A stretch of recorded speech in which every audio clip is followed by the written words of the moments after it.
Ya, entonces ahora vamos a revisar la pregunta que nos quedó pendiente, ¿cierto? Por el tema de la pauta en la clase. La pregunta decía, el gráfico muestra las concentraciones de algunos iones en un lago y en un alga que vive en ese lago. A partir de la información proporcionada del gráfico, si el alga necesita incorporar potasio y eliminar calcio, ¿qué tipo de transporte debería utilizar para los iones de potasio y calcio respectivamente? Entonces, en el gráfico, ¿cierto? Nos muestran las concentraciones de potasio y nos muestran también las concentraciones de calcio, ¿cierto? Ahí están, ahí vamos a usar otro color mejor, para usar el rosado con el lápiz. Ahí están las concentraciones de calcio. Entonces, primero, si estamos hablando del transporte de iones, podemos descartar la alternativa D, porque el transporte simple no permite el transporte de iones. ¿Por qué? Porque el transporte simple es cuando yo tengo la bicapa lipídica, ¿cierto? Tengo así, estos son mis fosfolípidos, y las moléculas atraviesan la bicapa lipídica, ¿cierto? Siempre a favor del gradiente de concentración, porque es un transporte pasivo. Entonces, la difusión simple no me sirve por eso, porque los iones no pueden atravesar la bicapa lipídica, ¿ya? Así que con eso descartamos la alternativa D. Luego tenemos exocitosis y endocitosis. La exocitosis y la endocitosis son tipos de transporte a través de vesículas. ¿Qué es lo que sucede con esto? La endocitosis y la exocitosis se utilizan para hacer un transporte de moléculas más complejas o en mayor cantidad, ¿ya? No como sucede con el potasio y el calcio, que son en este caso iones. Así que la exocitosis y la endocitosis no nos sirven. Recordar que la exocitosis se utiliza principalmente para detectar sustancias o para exportar sustancias grandes. Por ejemplo, si yo soy una célula y quiero exportar una hormona, lo puedo hacer a través de exocitosis. O si no, si soy una célula y tengo un montón de desechos celulares que ya no me sirven, también los puedo desechar a través de exocitosis. La endocitosis, en cambio, la voy a utilizar cuando yo quiero integrar cosas a la célula, ¿ya? Este integrar puede ser, por ejemplo, si yo soy un macrófago y quiero integrar una bacteria para poder fagocitarla, lo puedo hacer a través de una especie de endocitosis, ¿ya? Así que por esas razones descartamos también la B y la C. Nos va quedando la A y la E. Vamos a revisar. Yo tengo mi alga, eso va a ser mi alga, ¿ya? Y me dicen que el potasio quiere ingresar a la célula. Quiere ingresar al alga. Y luego tengo acá también la misma alga y me dicen que quieren eliminar el calcio. ¿Sí?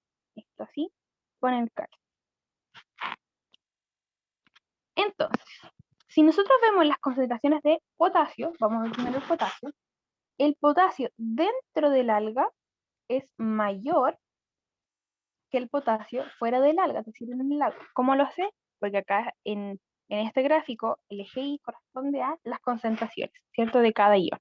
Entonces acá nosotros vemos que acá más o menos está la línea del potasio y acá está más o menos la línea, acá está la línea de potasio dentro del alga y acá está la línea de potasio fuera del alga. Entonces, el movimiento que quiere hacer el potasio es en este sentido, es decir, entrando a la célula, entrando al alga. Y en esto nos estamos yendo de una menor concentración a una mayor concentración, ¿cierto? Entonces, ¿qué es lo que sucede? Cuando yo tengo los tipos de transporte, ¿cierto? Y tengo acá el alga y tengo acá el lago. En lo que es el potasio, tengo más concentración en el alga que en el lago. Y el movimiento está haciendo en este sentido, es decir, no estamos subiendo el metro en la estación central, ¿cierto? Estamos yendo de menor concentración a mayor concentración. Y esto es lo que nosotros conocemos como en contra del gradiente, ¿ya? ¿En qué caso nosotros vemos transporte en contra del gradiente? En el transporte activo. Por ende, como me habla respectivamente, el primer transporte que vamos a identificar es el transporte activo, ¿cierto? Ahí sigue siendo la A o la E. Todavía no podemos descartar ninguna. Luego vamos a ver entonces lo que sucede con el calcio en esta alga. Nos dicen que el calcio quiere ser eliminado, por ende me va de adentro del alga hacia afuera del alga, me va en dirección al lado. Si nosotros analizamos las concentraciones de calcio dentro y fuera de la célula, vamos a encontrar que tenemos menos dentro de la célula y mucho más en el lago, ¿cierto? Como una cosa así, mucho dentro del lago. Entonces, sucede algo similar con el potasio. Lo vamos a dibujar en este lado de acá. Tenemos ahí, ¿cierto? Ya me quedó medio feo, pero no importa. Tenemos el alga, tenemos el lago, estamos analizando el calcio 2. En el alga entonces teníamos menos concentración y en el lago teníamos mucha concentración, ¿cierto? Como al revés de cómo sucedió con el potasio. Entonces, acá, el movimiento es así, hacia allá, fuera del alga, ¿cierto? Porque queremos eliminar el calcio. Entonces, si estamos yendo de menos a más, estamos yendo, ¿cierto? Nuevamente en contra del gradiente. Ya no estamos subiendo el metro, ¿cierto? Entonces, nuevamente, ¿en qué caso vemos que vamos en contra del gradiente?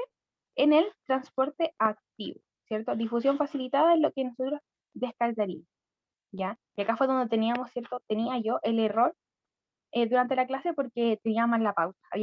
Teníamos marcada en la pauta la letra E, pero la correcta es la letra A, ¿ya? Y pido disculpas nuevamente por ese error en la pauta, ¿ya? Entonces, recapitulando, la respuesta correcta es la letra A. ¿Por qué? Porque en ambos casos el transporte sucede en contra de nuestro gradiente de concentración.